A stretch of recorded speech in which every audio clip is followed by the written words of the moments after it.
Olá pessoal, tudo bem com vocês? Estamos aqui novamente. Fico de novo muito feliz com a presença de todos. Eu sei que vocês não vão perceber que vocês estão presentes aqui, porque vocês não estão fisicamente, mas em espírito eu sei que vocês estão com a gente. Hoje estamos com uma outra pessoa incrível, mas acho que daqui a pouco vocês vão cansar de eu falar incrível para todo mundo, né? Depois eu penso em alguma outra palavra melhor para falar.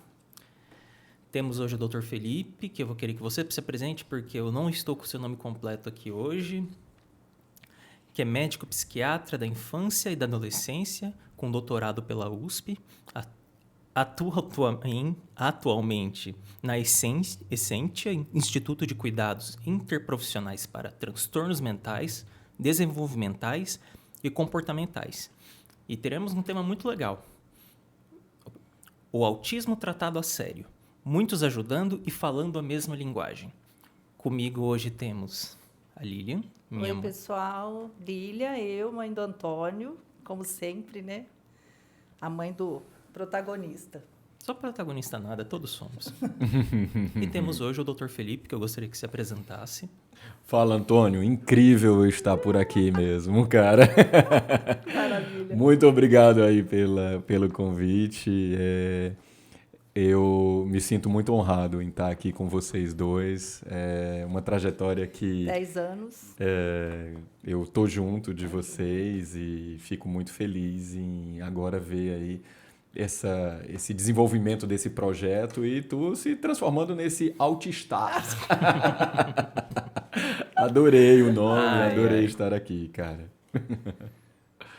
Doutor, você vai falar um pouquinho sobre você, mas assim, acho que não tem como eu deixar de falar, né? Porque acho que a importância do Altistar é a gente ter pessoas importantes na nossa vida também envolvidas, porque são pessoas que acompanham o processo desde o diagnóstico, até porque você veio para Maringá, né? Exatamente talvez você tenha sido o divisor de águas e para muitos diagnósticos também, né? Mas, assim, é importante falar que a gente tem uma vida de ações de 10 anos, né? O Felipe chegou em Maringá, eu acho que a primeira mãe que ele conheceu sem saber fui eu. De fato, Lília, de fato, sem saber ninguém sabia. Ninguém né? sabia, mas, assim, que a gente ia viver uma história junto. Então, eu acho que, assim, isso é muito bacana. Então, nós estamos só há 10 anos. Mas eu queria que você falasse um pouquinho sobre o seu trabalho e por que nós chegamos nesse tema de multiprofissionais, tá? Dessa importância. Legal, Lilian. Eu acho que tem essa questão que tu acabou de comentar da minha vinda para cá, né? Eu acho que calhou numa época onde começou-se a falar um pouco mais sobre o transtorno do espectro autista. Eu vim para cá em 2014. A revisão do manual diagnóstico aconteceu em 2013, né? Então, foi bem mais ou menos na época, né? Assim, e eu vim também com uma formação que era pouco divulgada aqui dentro da cidade de Maringá, né? Que é uma formação que, em nível de Brasil, eu sei que esse podcast é a nível de Brasil também, né? Então, a nível de Brasil é uma formação muito pouco divulgada, que é a medicina. Dentro da medicina existe a psiquiatria, e dentro da psiquiatria existe a psiquiatria da infância e adolescência. Eu sei que hoje o Antônio é adulto, mas muitas vezes os diagnósticos do transtorno do espectro do autismo acontecem na infância e na adolescência. Né? E o que a psiquiatria da infância e adolescência tem a acrescentar em relação ao transtorno do neurodesenvolvimento? Né? A formação de um psiquiatra da infância e adolescência é uma formação eminentemente multiprofissional. Então, essa particularidade para o tratamento do autismo é muito importante, porque a gente precisa saber dialogar com diferentes, e diferentes que às vezes falam completamente diferente, né? E sentem-se muitas vezes invadidos na sua posição. Então, a gente precisa ter um bom diálogo com as equipes para poder tratar de uma forma única. Então, ao longo da minha trajetória, né, durante o doutorado, fiz uma coordenação de uma equipe que avaliava transtornos de neurodesenvolvimento de mais de 3.000 crianças, né, em 2 centros. Então, eram 1.500 em Ribeirão Preto, 1.500 em São Luís do Maranhão, que é onde eu me formei. A minha graduação foi em São Luís, depois a minha pós-graduação foi em Ribeirão Preto, na USP. Então, uma equipe que é muito grande, era uma equipe de profissionais que eu coordenava, eu supervisionava essa equipe, né? Tinham os meus orientadores e eu abaixo. Então, isso me trouxe uma ideia de gestão de pessoas, que é uma ideia que a medicina não me trazia. Fora isso, durante logo após eu me formar, eu estive trabalhando e até implantei alguns CAPs lá no interior do estado de São Paulo, né? Bebedouro, o Capizi, que estava começando lá em Bebedouro. Aqui em Maringá, quando eu cheguei, o Capizi já estava implantado, mas eu ajudei a criar diversos processos lá dentro. Você chegou no momento, na verdade. E os processos, eu acredito que ajudaram muito nessa multiprofissionalidade. E depois eu fui convidado a assumir a coordenação da psiquiatria dentro de 2 universidades aqui dentro de Maringá, né? E dentro desse trabalho eu também tive que implantar processos. Então, toda essa minha trajetória acabou me desembocando em, eu tenho uma experiência na formação de equipes e de pessoas. Então, acabou desembocando na ampliação da Essentia, que é hoje onde a gente trabalha, né? Que a proposta é trabalhar a multiprofissionalidade nos tratamentos dos transtornos mentais e comportamentais de uma forma geral, né? Então, o autismo é um deles, né? Então, é mais ou menos isso a trajetória. Eu acredito que essa questão da multiprofissionalidade é um assunto que precisa ser tratado, sabe? Eu acho que assim, até porque a sua vinda foi no momento que a gente não tinha em Maringá ainda nada específico. As coisas começaram a acontecer naquele momento, né? Eu acho que assim, eu lembro de eu falando com você no telefone. Doutor, você vem para Maringá? O que você vem fazer? Eu sou psiquiatra. Eu lembro de ter falado assim, nossa, que maravilha, Maringá precisa muito. Eu nunca vou esquecer isso. Então, assim, e realmente, existe uma mudança nesse tempo da quantidade de profissionais que formaram, que estão trabalhando, e a vinda, né, com toda a questão do diagnóstico do autismo, que começou a ser feito, né? Eu sei que até o diagnóstico do Antônio, você participou disso com a Lilian por conta de materiais para poder conseguir fazer esse diagnóstico. E o Antônio, quer dizer, veio de uma geração que hoje é mais difícil a gente trabalhar essa questão do trabalho em equipe, né, das pessoas todas alinhadas, cuidando, né, de um só paciente. Hoje em dia mais competem do que se ajudam, né? Isso é a dificuldade, né, Antônio? É uma grande dificuldade se coloca em trabalhar com equipes interdisciplinares, né? São competições de ego. Sim. Imagino quanto maior a equipe, mais complicado isso fique, né? De fato. E no autismo, assim, Sempre uma regra uma equipe, né? É muito difícil fazer um tratamento de autismo só com uma pessoa. Não, até 2 pessoas já não seria uma equipe ainda dentro do autismo, né? Sim. Não. E eu acho assim, o importante, assim, essa sua fala, né, que você vai falar ainda, mas a necessidade desse tratamento ser multidisciplinar, né? E eu acho que com a responsabilidade, porque essa semana a menina veio falar para mim que o filho está fazendo terapia, mas que com uma pessoa, de fato, ele não entra de jeito nenhum. Eu falei assim, você vai ter que conversar, por que com os outros ele está indo e que só com esse profissional não? Eu falei assim, às vezes é uma coisa dele, enquanto autista mesmo, que não quer estar ali dentro, mas é uma questão a se trabalhar. Aí fala um pouquinho para nós sobre a importância desse tratamento de forma multiprofissional, né, Lilian?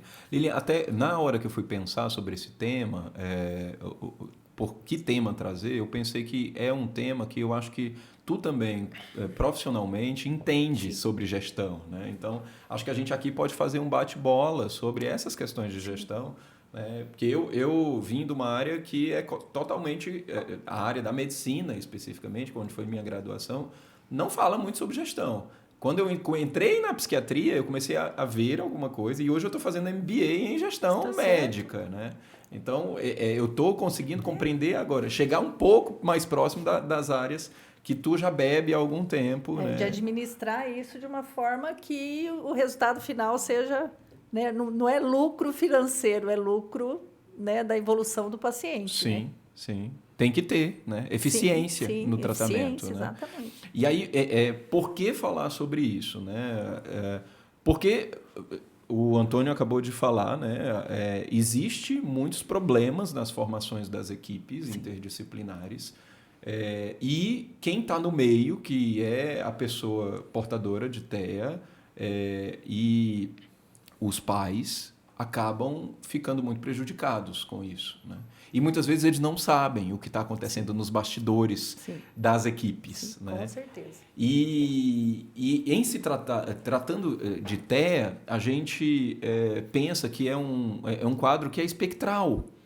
E em se falar de espectro, a gente vai ter pessoas. Não tem como eu fazer um carimbo e dizer, todo indivíduo com TEA vai precisar de psicólogo, de fono, de TO. Não tem como eu dizer isso. Cada indivíduo é um indivíduo. E a equipe mínima para atender esse indivíduo vai ser diferente para esse indivíduo específico e para o momento da vida que esse indivíduo está. Exatamente. Também.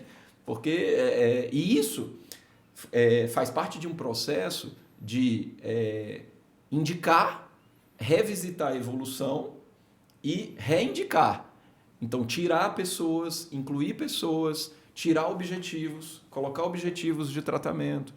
Então, é muito importante que as pessoas falem sobre essa questão de formação de equipe interdisciplinar. Até porque existe aquela questão assim de a gente pensa que levar no médico, eu vou levar no médico, vai medicar e pronto. Eu acho que assim a primeira questão da pessoa com relação é achar que o médico está ali só para acompanhar a evolução medicamentosa e não da questão terapêutica, né? Porque, na verdade, você vai ver essa evolução também, né? Até assim, depende. Porque existe também essa função do médico. E isso os pais precisam entender, né? Que o pai ele pode ir num profissional médico exclusivamente com a função eu quero olhar para o psicofármaco do meu filho. Tá. Ponto. Esta é uma função específica. E existe a função do médico, que é outra função, que é uma função de gerenciamento do cuidado do seu filho. Né? E tem que ser o médico? Não necessariamente.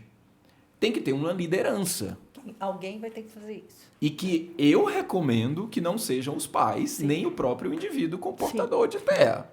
Não acho que precisa ser. Né? Não acho e não recomendo. Né? Porque eu acho que existe uma mistura muito grande daquilo que se sente e daquilo que se paga ou não paga, que são as pessoas que estão ali na rede de apoio mais próxima da pessoa com TEA, que fazem, né? E a gente precisa ter um olhar um pouco mais isento, um pouco mais racional sobre isso. Né?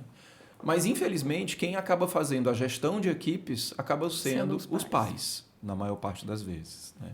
Então, isso é um grande problema. E eu acho que isso acaba acontecendo porque as pessoas não têm muito conhecimento sobre essa função do médico. Entendi. Né? E acabam também não sugerindo isso para o médico. E, tipo assim, sugerindo no sentido de, olha, doutor, eu vim não só para que você ajude-me na prescrição psicofarmacológica.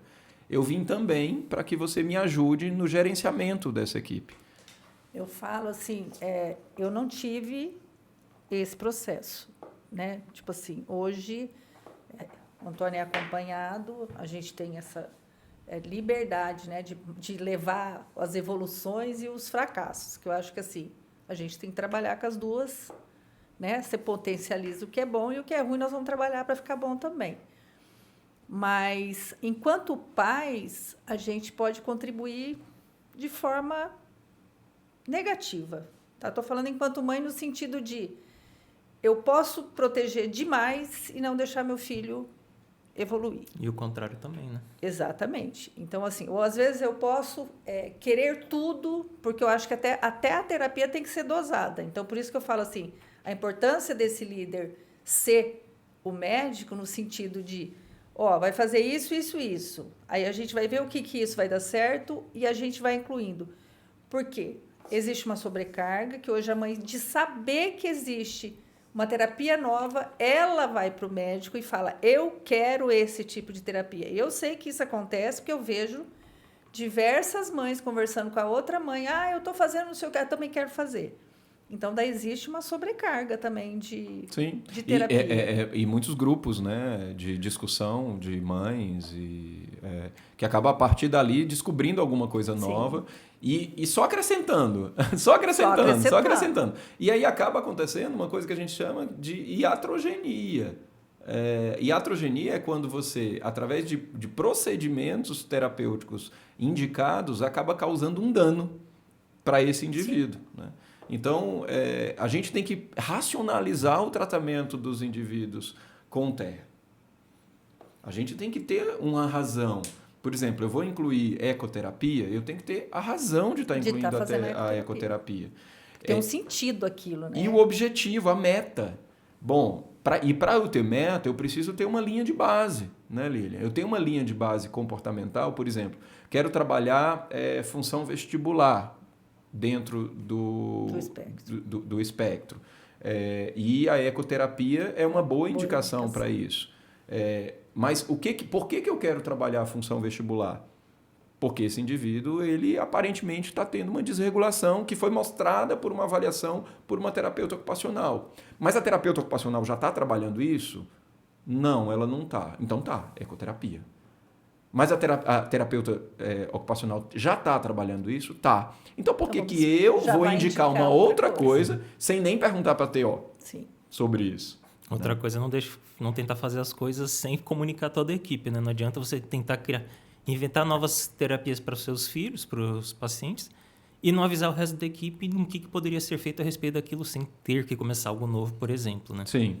E aí, nesse ponto, Antônio, assim, conhecer a equipe é muito importante. Ter uma equipe que você consiga dialogar, né? Assim, porque às vezes, assim, você não tem perna para conhecer todo mundo que lida com TEA numa grande cidade. Então, tem pessoas que você não vai conseguir estabelecer uma relação e poder ter essa comunicação fluida com todo mundo, né? Então, você tem que também ter essa afinidade com as pessoas. Não, eu acho que é extremamente importante. Eu acho que hoje você vê que acaba... Até com essas questões de plano de saúde, que você faz um tipo de terapia numa clínica, outro tipo de terapia em outra clínica. Então, assim, será que isso se conversa? Porque, assim, quando você está... Realmente, né, você formou uma equipe para fazer esse trabalho, todo mundo está conversando. Né? Eu acho que o objetivo é esse. Eu estou passando pelo psicólogo, eu estou vendo a evolução dele ali, está passando pelo TO, eu estou vendo a evolução ali. Mas quando isso não se cruza, né? Às vezes, a gente pode falar assim que o terapeuta de uma clínica está fazendo a mesma coisa que o outro, sendo terapias distintas, o psicólogo e o TO. Não, mas naquele fato eles estão trabalhando a mesma coisa. Então, assim, qual que é o ganho disso? Porque, assim, a mãe é aquela que está do lado de fora do consultório, né? Ela vai ver o mínimo da evolução, mas ela vai ver a evolução, mas só que daí você não sabe, que nem quando você chegar para o médico, eu não sei, ele desenvolveu isso, mas eu não sei se é a terapia tal ou se é a terapia tal. Né? Então, você precisa, como gestor, gestor da equipe, né? Olhar tanto o objetivo de cada um dos profissionais, quanto a metodologia utilizada por cada um dos profissionais, né? Então, por isso que é muito importante você ter esse diálogo, né, de comunicação interprofissional, né? Eu não vejo isso muito acontecendo, infelizmente, Lilian. De fato, assim, a gente passa por uma dificuldade muito grande. Assim, é muito caro tratar a pessoa com TEA com tudo que se precisa do TEA.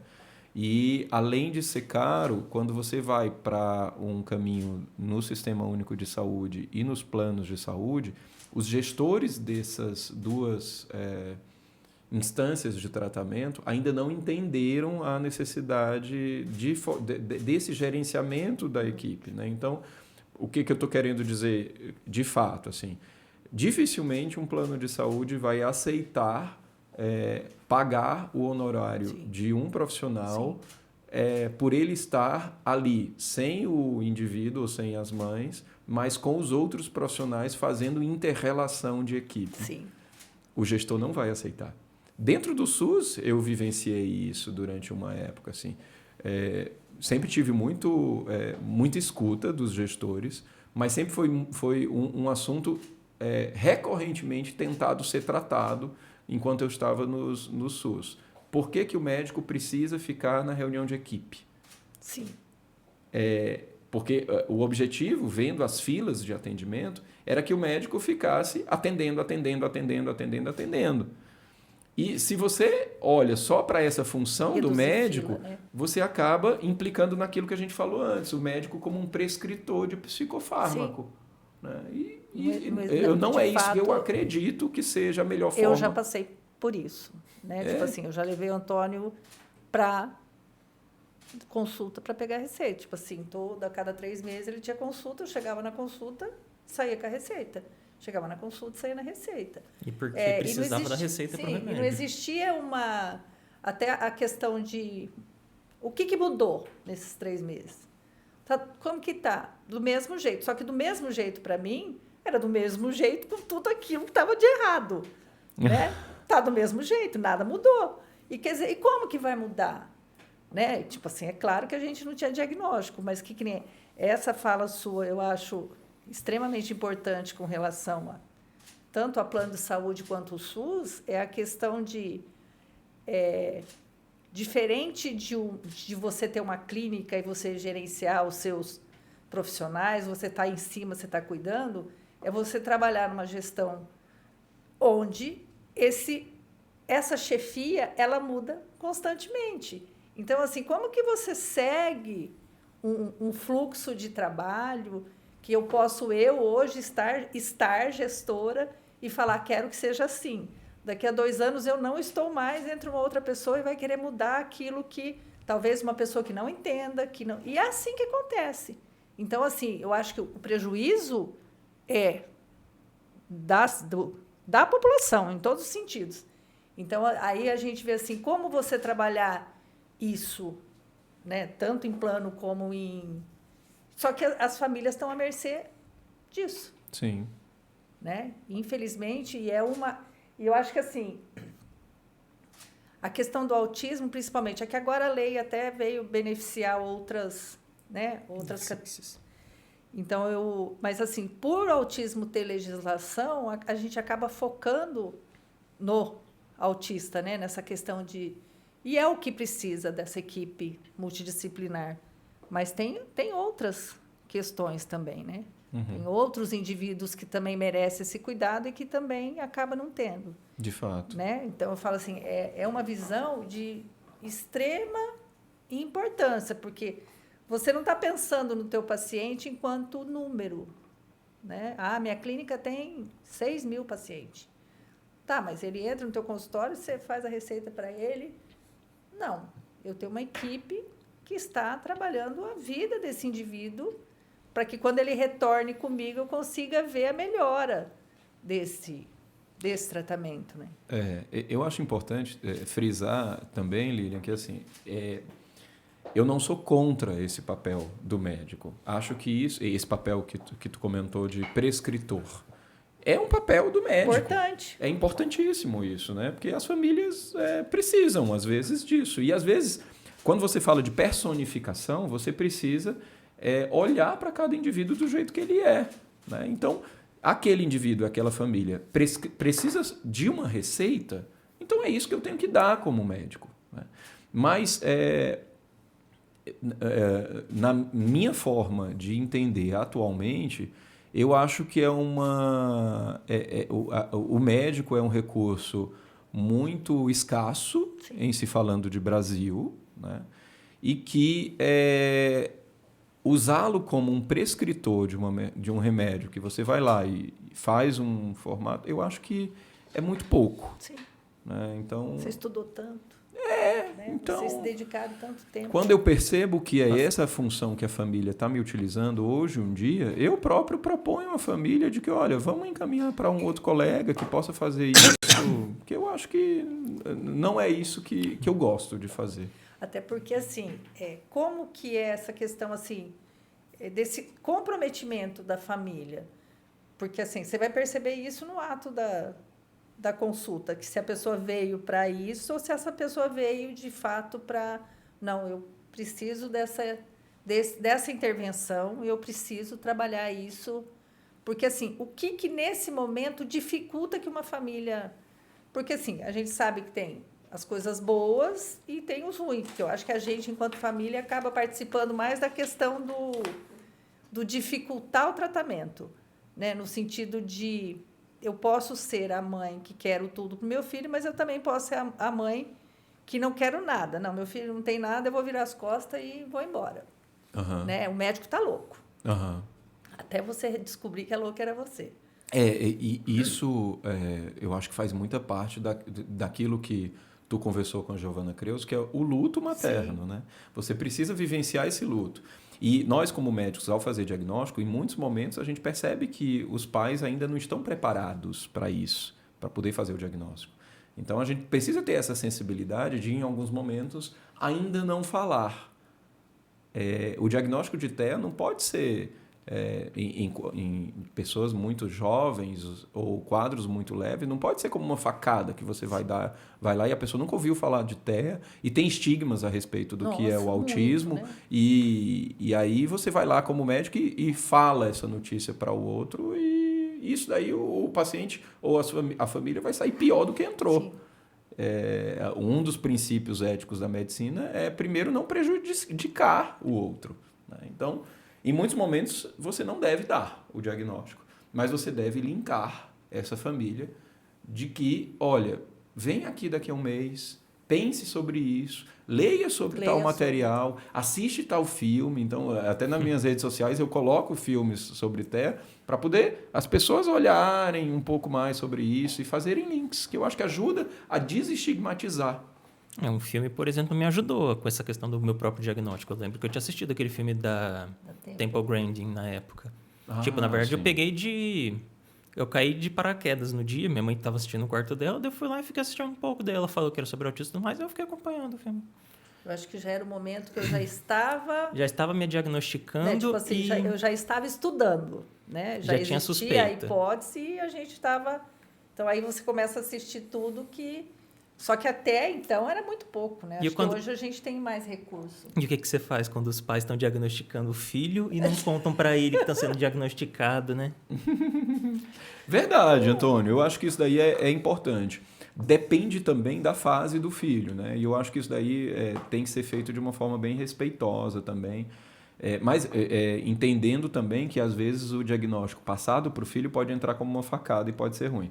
Mas, ultimamente, eu tenho tido boas experiências no momento em que eu falo para adolescentes com quadros de TEA leve sobre o seu diagnóstico. Porque, geralmente, são adolescentes que não vêm para o meu consultório com essa busca. Com essa busca. Eles vêm por conta de uma fobia social, de um toque, de uma depressão. E aí, dentro desse quadro, que é comórbido ao TEA, você consegue perceber, olha, existe algo além. E aí, quando você fala, a pessoa diz, nossa, agora eu consegui me compreender, de fato. E a pandemia foi o gatilho para muita gente em relação a isso, né? Sim. E a pandemia também, e as redes sociais, têm ajudado as pessoas a elas próprias se agruparem. E entenderem, por exemplo, eu tenho um outro amigo que também tem TEA na rede social e tudo bem. A gente se encontra e até a gente se entende. Espera agora um pouquinho, porque eu tenho que fazer uma pausazinha, pessoal, para poder falar de nossos parceiros. Desculpe também interromper do nada, assim, é porque eu tentei já interromper um pouco antes, mas eu não me sentia em nenhum momento. Do mesmo jeito que eu não estou participando tanto hoje, é porque eu não estou conseguindo sentir um momento bom para poder cortar minha mãe ou você para conseguir fazer as perguntas ou coisa assim. Porque a conversa está fluindo muito bem nesse sentido. Mas nesse sentido, pessoal, hoje eu gostaria de agradecer novamente a Luciane, né?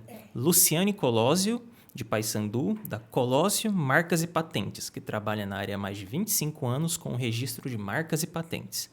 Se você criou uma marca ou uma invenção e ainda não sabe como protegê-las, entre em contato com a Luciana, que ela auxiliará em todo o processo de proteção da sua marca. Você pode entrar em contato com ela pelo WhatsApp, no telefone 449-9973-2454. 99973-2454. Colosio Marcas e Patentes. Mas disso também, fora já dessa questão das parcerias, a gente já conversou um pouco isso, mas só para perguntar isso explicitamente, como que a família pode fazer parte dessa equipe multidisciplinar? Porque, querendo ou não, a família tem que ter uma participação. Não podemos ser uma família ausente, só tacar a pessoa lá e falar que, não, ele tem alguma coisa, vocês cuidem dele para mim. Então, Antônio, a família tem que fazer parte, né? Então, tem-se que entender que o tratamento de autismo é um grupo, onde o indivíduo também tem que fazer parte, a família também tem que fazer parte, todo mundo. No entanto, a família nem sempre precisa estar nas reuniões onde se vai se falar sobre o tratamento, né? E isso a cada reunião, dependendo do objetivo que a gente vai ter naquela reunião, a gente inclui família ou não inclui família, né? E por que a família às vezes não faz parte disso? Por causa daquela história da facada que às vezes eu falei, né? Então, por exemplo, eu posso ter um assunto que eu tenho que falar que toda a equipe já está percebendo e que a família precisa ainda ter uma percepção, a gente chama de insight a respeito daquilo, né? Até para receber a notícia. Para receber a notícia, né? A notícia do diagnóstico, mas também a notícia que, por exemplo, esse pai precisa de uma ajuda psicoterapêutica. A gente precisa chegar num ponto do tratamento onde o casal precisa estar implicado em fazer uma terapia de casal. Não adianta eu, na primeira consulta, dizer, faça terapia de casal.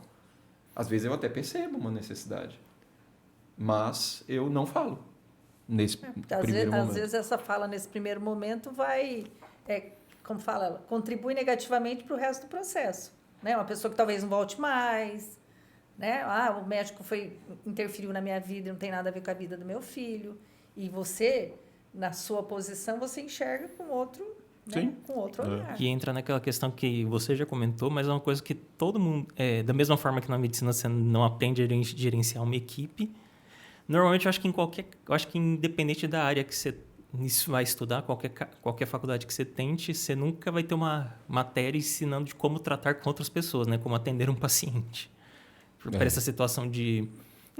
eu vou dar um exemplo, não é relacionado ao diagnóstico, mas uma vez que eu tinha ido no dentista, tinha umas dores muito fortes, e a dentista simplesmente falou que era canal, mas quase só estava faltando ela soltar um sorriso no rosto de que ia receber uma grana por fazer canal, porque, meu Deus do céu, gente, eu nunca tinha visto uma pessoa tão animada para avisar uma pessoa que estava quase chorando já de dor e simplesmente receber, você tem que fazer um canal. Um canalzinho. E meus pais sempre traumatizavam eu falando que tem que cuidar dos dentes, porque canal já é perder dente e tudo mais. Daí eu fiquei, meu Deus do céu, eu tô feio na vida. A culpa dos pais, você viu, né? Ficar criando trauma nos filhos. Por isso que eu falo que a família ela é extremamente importante. Mas eu não culpo vocês não sabiam que eu era uma pessoa tão traumatizada, né? É importante positivamente e negativamente. Eu sempre falo que nem assim, eu acho que o Antônio ele tem um ganho, né? Por conta da gente saber que tinha alguma coisa, independente de ter um diagnóstico, mas eu sei que eu poderia ter sido a mãe que faria tudo errado, né? No sentido de ser a mãezona, de proteger. Eu acredito que eu poderia ter frustrado isso. Em resumo, se você tivesse meu diagnóstico quando criança, você precisa passar por um curso para saber como me criar, eu precisava do Dr. Felipe aqui com a equipe dele para tratar eu também. Só que 20 anos atrás. O Felipe não estava nem pensando em estudar ainda nessa época sobre isso. Não, e o diagnóstico de TEA, na época da infância e adolescência do Antônio, era um diagnóstico muito menos... Era um diagnóstico mais difícil. Muito mais difícil, né? Muito mais difícil. Hoje os pacientes já chegam no consultório já quase com o diagnóstico... Autodiagnosticado. Ai, raramente assim, fora esses quadros que são leves e que têm uma comorbidade, né, que eu citei antes, mas raramente eu encontro alguém que já não sabe. Hoje, aqui. Sim. Então, graças a Deus, né? Que bom que as coisas estão caminhando. Acho que é mais fácil até para essa devolutiva tua, né? Ah, é. Mas quando você veio, você imaginou que você ia trabalhar exatamente com o TEA? Você já veio com esse propósito? Com o TEA e multiprofissionalidade? Não. Isso é uma coisa que foi surgindo pela necessidade. Então, mesmo. Lília, eu acho que essa visão do médico como também tendo a possibilidade de ser um gestor de equipe é uma visão que eu estou tendo há pouco tempo, assim, sabe? E eu acho que a visão médica é muito próxima da visão de um administrador. Mas a gente nunca se tocou sobre... Eu nunca tinha me tocado sobre isso, né? Porque, assim como administrador, você tem um problema e você tem que encontrar soluções para esse problema. O problema é o diagnóstico. Sim. E as soluções são os tratamentos. Então, é muito próximo ao que um administrador faz, né? Em se falando da medicina, psiquiatria, a gente, às vezes, tem um pouco de confusão entre o que é subjetivo do que é racional, né? Então, são coisas que podem caminhar juntas. A psiquiatria, ela é subjetiva no sentido de cada sujeito ser único e ele ter a própria fala. Mas a gente não pode se privar de dar racionalidade para o tratamento daquele indivíduo que é subjetivo e único, né? Então, muitas vezes na psicologia e na psiquiatria e áreas afins, isso se confunde. Você falando agora, eu pensei, porque assim, você tratar depressão de 5 pessoas, são depressões com características diferentes, né? Não, você está perdendo a voz, Não. parece? Eu estou com medo de tossir. Que são características diferentes. Então, para cada um, você vai ter uma conduta. Agora, uma pessoa que está com gripe, que vai no médico, o profissional, para todos que vêm com gripe, independente, está com gripe, é gripe. Covid, vamos dar exemplo de Covid. Todo mundo foi tratado da mesma forma. Saiu com a receita do anti-inflamatório, do antibiótico, do remédio para febre e pronto. Então, assim, existe uma particularidade muito grande, né, do indivíduo que está sendo atendido pelo psiquiatra, né? Às vezes você pode até falar assim, a medicação que eu vou dar vai ser igual para todo mundo. Só que o comportamento de cada um não é igual. E talvez a medicação não vai reagir da mesma forma com todo mundo. Então, eu acho que assim, essa questão terapêutica é extremamente importante. Antigamente, a gente não via essa questão. Você sabia que, até o Antônio, quando era pequeno, o médico falava assim, ele vai precisar fazer terapia. Só que era um momento que adiantava fazer terapia? Se ninguém sabia, ele não tinha um diagnóstico, ele tentou, né? Eu tentei por 2 vezes. E aí ele tinha alta porque a pessoa não conseguia tratar. Uhum. Então, assim, se hoje a gente estivesse nesse... né, por isso que eu falo assim, quando a gente pensa em fazer trabalho, principalmente, eu falo do autismo porque é a nossa vida trabalhar em cima dessa questão. O quanto é importante você falar, o quanto é importante as pessoas conhecer as terapias, o quanto é importante o médico estar falando, porque não é uma fala que nem essa fala que eu falei no começo, de eu, enquanto mãe, falo que o Antônio faz Muay Thai, e Muay Thai é bom para o autismo. Tá? É um esporte, que está sendo maravilhoso para ele, mas não é uma terapia.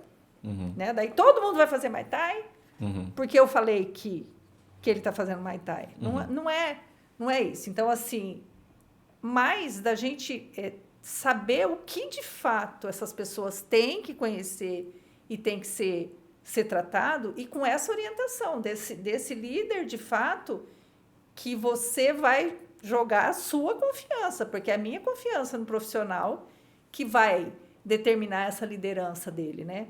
Até porque, enquanto família, a gente tende ao fracasso no sentido, porque é muito amor envolvido, né? Sim.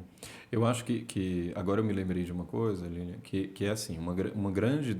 Existem algumas dificuldades nesse processo de multidisciplinaridade, né?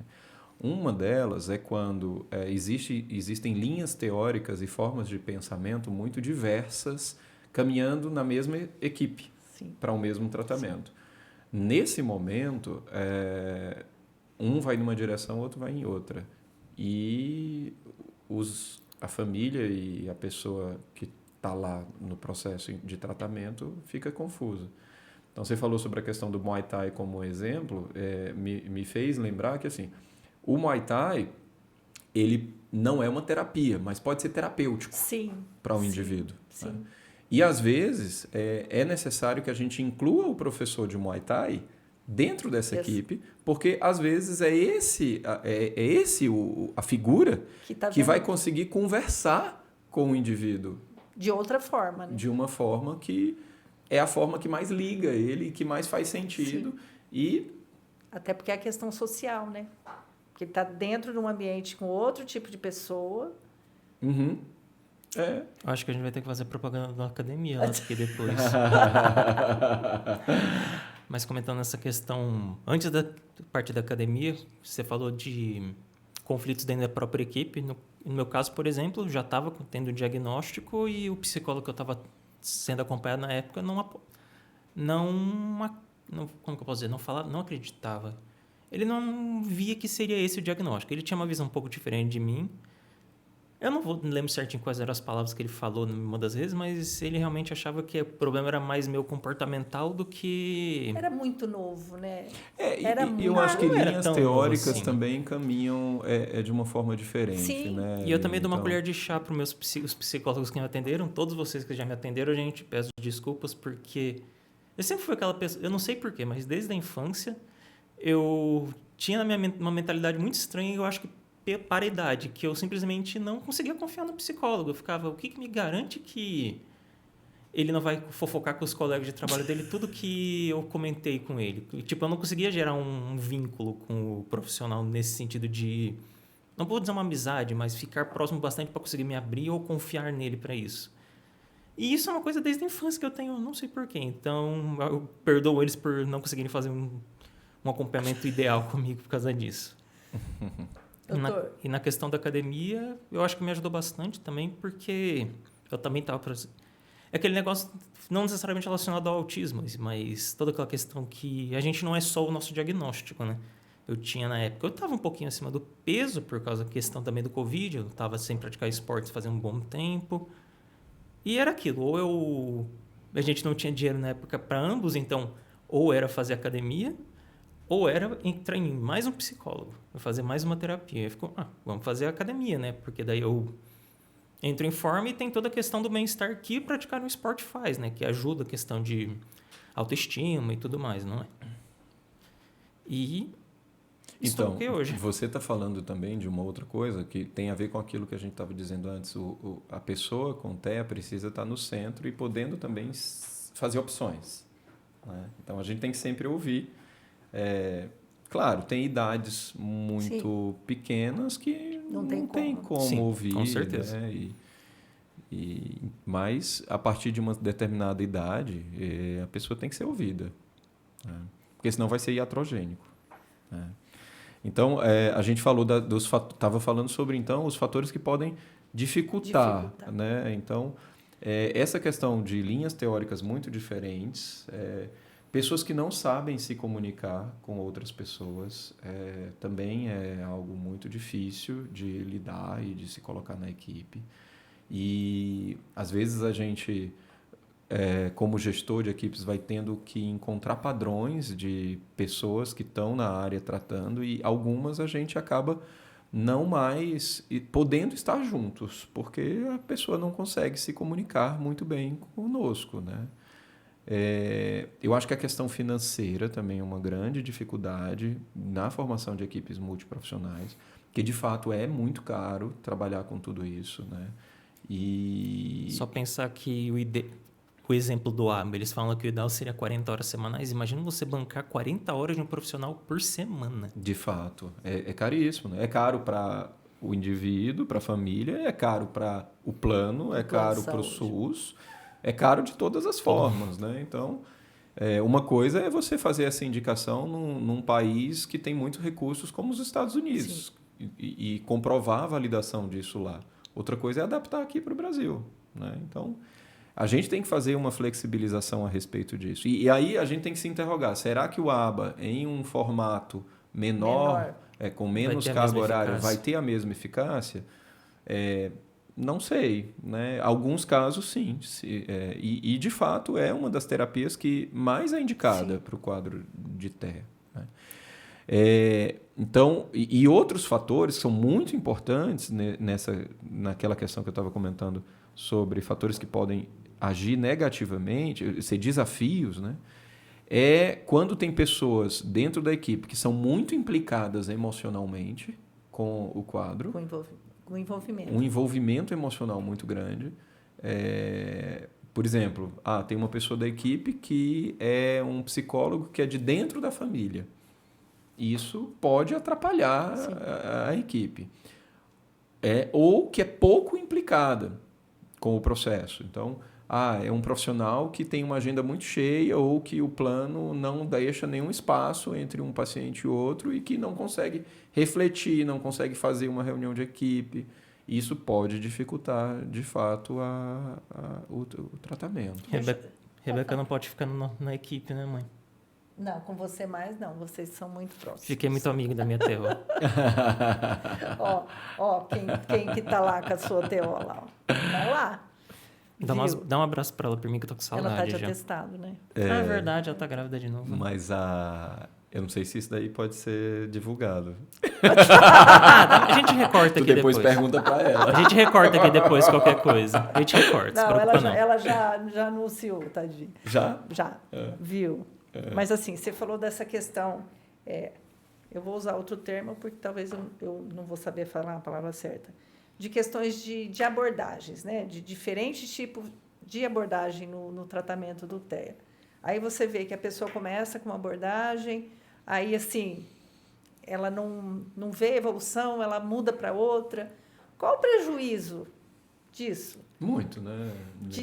Assim, muito. No entanto, assim, quando você não vê evolução, você precisa buscar o líder da equipe para poder trocar uma ideia a respeito disso. Eu acho que assim, né? até a importância desse líder. Sim, né? porque ele vai te ajudar a tomar essa decisão. Né? Às vezes a evolução não está acontecendo, não é pela abordagem, mas é pelo profissional que está aplicando. Sim. E o líder ele pode ter essa visão. Né? É a mesma coisa de uma peça na fábrica que saiu com defeito, que quem que vai ter que controlar isso? Mas por que está falhando aqui nesse... Eu acho assim, de extrema importância. É uma fala que, sim, pela primeira vez, hoje a gente está falando sobre isso, não só no podcast, mas de uma forma... de todo o contexto que a gente trabalha, né, falando sobre autismo. É a primeira vez que a gente escuta, né, fala sobre essa questão de existir essa pessoa importante, que seria o ponto de referência ali, essa liderança. Então, talvez, se isso já existisse, se fosse, né, fato isso em todo local, talvez essa conversa não faria com que essas pessoas estivessem mudando, né? A frustração. E quanto tempo não resolveu nada, porque também tem a ansiedade dessa família de querer que em um mês, apesar que tem coisas que em um mês as pessoas evoluem, né? Horrores. Então, a gente sabe que evolui. Mas cada indivíduo tem seu tempo. O seu tempo não é que nem os outros falam assim, né? Sim, cada um tem seu tempo. Mas até para a evolução, quando está em tratamento, não é todo mundo vai ser igual. Não dá pra exigir. Realmente, todo mundo vai ter um tempo diferente. Eu, se estivesse fazendo um tratamento, talvez o Antônio tomando um remédio, ele evolui rápido e para mim ainda não fez efeito, mas é o meu organismo que não está, né? Eu acho que para comportamento é a mesma coisa. Só que... Pode falar. Não, eu falei o contrário também, né? Porque Sim. lá na academia você teve muito mais ganho que eu. Isso que entrou depois ainda. Você viu? Além de tudo, a mãe vai fazer Muay Thai também. Só não deixa ele me bater. Mas eu acho que assim, é um processo terapêutico mesmo, no sentido de a gente precisa trabalhar, além da questão de terapia, a gente precisa trabalhar a questão social. Né? E por mais que isso está dentro das abordagens de trabalhar, mas a gente tem que inserir eles no mundo real. E o mundo real está aí. Querendo ou não, o autista não é autista só dentro da clínica, né? E não deve ter ser, né? Ter a convivência Antônio, com todo mundo, né? É muito chato você ficar... Imagina, para os pais e para a pessoa ficar o tempo todo de clínica em clínica e sendo tratado por profissionais. Tem algumas pessoas que eu trato... porque assim, o psiquiatra da infância e adolescência é um psiquiatra durante muito tempo que vai acompanhar o desenvolvimento desse indivíduo. Então, muitas vezes eu acabo vendo, quando o tratamento está sendo adequadamente proposto, o momento de você desinvestir no tratamento com esses profissionais e começar a fazer tratamentos, que não são tratamentos, mas são terapêuticos, Sim. como, por exemplo, um esporte, como, por exemplo, um grupo de discussão. Cansei de indicar, por exemplo, uma livraria que tem aqui, outra dica para patrocínio. Uma livraria que tem aqui que tem grupos para poder brincar de RPG. Brincar não, Ai, que legal! Fazer RPG e conversar sobre questões envolvendo o mundo geek, que muitos indivíduos com autismo acabam se encontrando muito nisso. Então, são caminhos que desinvestem nas terapias, Sim. mas investem no terapêutico do ponto de vista social. Felipe, aí entra uma questão bem importante. A gente, enquanto família, a gente não pode ter o envolvimento só nessa questão, enquanto está em tratamento mesmo terapêutico. Eu levo na clínica, volto e tudo. Mas chega um momento da vida, eu vou falar porque eu, enquanto mãe de autista, eu tenho de final de adolescência no sentido de saber que é. E eu falo assim, as mães, às vezes, elas seguram esse filho para essa vida. Né? Tipo assim, elas preferem aceitar aquela questão assim, terminou o ensino médio, tá bom, conseguiu chegar aqui, tá bom. E eu não consigo isso. Na minha cabeça, isso não está bom. Não está bom, porque nós temos prazo de validade. Né? Enquanto pais, nós vamos estar por um determinado período. Então, assim, eu tenho que, necessariamente, eu tenho obrigação de fazer isso, com todos os cuidados possíveis, mas eu tenho que inserir essa pessoa. É difícil, vai ser difícil fazer uma faculdade? Vai, mas a gente tem que buscar o caminho para que isso seja pleno. Né? Você buscar o recurso que essa faculdade oferece. Ou se ela não oferece, vamos buscar quem oferece. Porque é um momento que nem para o Antônio foi... não dá para falar que foi um momento de socializar, porque não foi. Eu acho que hoje se socializa muito melhor pós. Né? Eu acho que mais até o autismo do Antônio faz o Antônio ser quem ele é. Né? Então, hoje, assim, não existe Antônio sem o rótulo autista dele. Ele tem o rótulo ruim, que prejudica ele, principalmente profissionalmente, mas abre muitas portas de outra forma, né? No sentido de querer ouvir ele falar, querer ouvir justamente a questão de chegar até aqui. Nossa, agora o Antônio está lá fazendo podcast. Tá, mas a gente tem um trabalho junto. Eu já fui questionada por autista. Por que o Antônio está em tal lugar? Gente, nós estamos buscando esse lugar para o Antônio. Sim. Então, assim, eu não quero ser a mãe que faz tudo pelo filho para que o filho esteja no lugar, mas eu quero que as outras mães façam também. E aí, quando a gente faz convite para se reunir, né, os adultos, aí você vê que existe uma resistência da família. Tipo assim, mas nesse final de semana não dá. Então, assim, em que lugar esse filho está nesse contexto de família, né? Para a gente poder... É aquilo que a gente estava falando. Os adultos precisam estar implicados com o processo. Só comentando mesmo, gente, que estão chegando perto do nosso horário final. Eu sei que você tem compromisso. E, na verdade, eu já até esqueci o que eu ia falar relacionado desse tema, dessa partezinha final. Mas, sabendo que a gente já está terminando, eu queria agradecer novamente pela sua presença. Porque, Deixa o Felipe fazer uma fala final sim, para nós. eu interrompendo mesmo, porque eu vi que já está passando muito um pouco do Está tempo. preocupado com ele, né? Você mesmo vai ter que sair daqui a pouquinho. Então, gostaria de falar alguma coisa para o público. Quiser, pode falar direto para a câmera também. Eu acho que a fala principal que a gente precisa resumir aqui é que pessoas com TEA e familiares dessas pessoas precisam se implicar nessa questão de dar função de líder para alguém da equipe. E isso precisa ser dito, né? Não pode ser assim, sempre é o médico. Não é, eu falei aqui que não é. E o médico, muitas vezes, ele não tem essa percepção de que ele está sendo o líder. Então, isso precisa ser dito e ser contratado no momento inicial. Além disso, o profissional, quem está escutando e que é profissional aqui também, precisa entender que essa é uma função que precisa também ter honorários e ter tempo para poder fazer isso.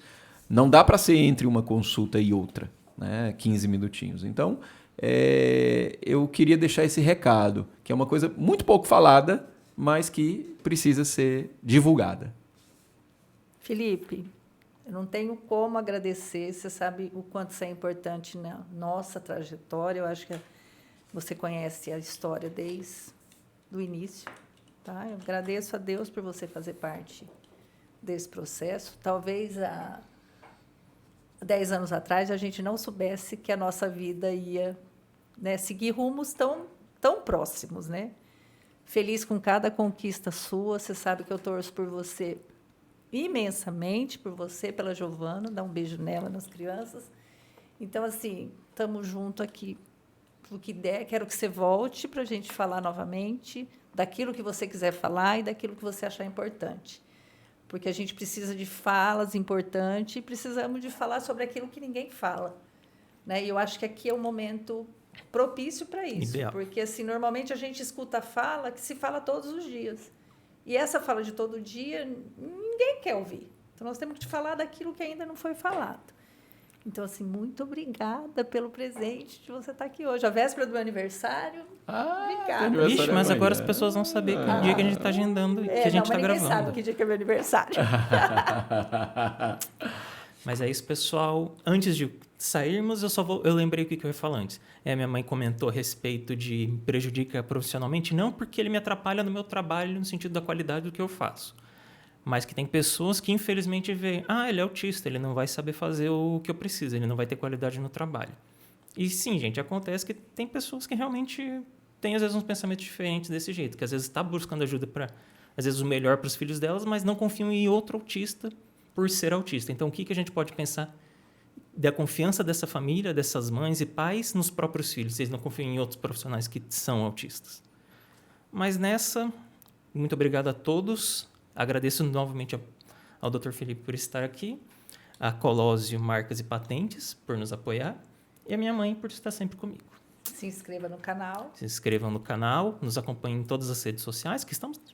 TikTok está meio parado, mas vai voltar a ter coisas. YouTube e Instagram e talvez Facebook, eu não lembro se a gente tem feito ou não. Mas é isso, pessoal. Obrigada. Até mais. Muito obrigado. Tchau, tchau. Valeu. Felipe! Que lindo! Ai.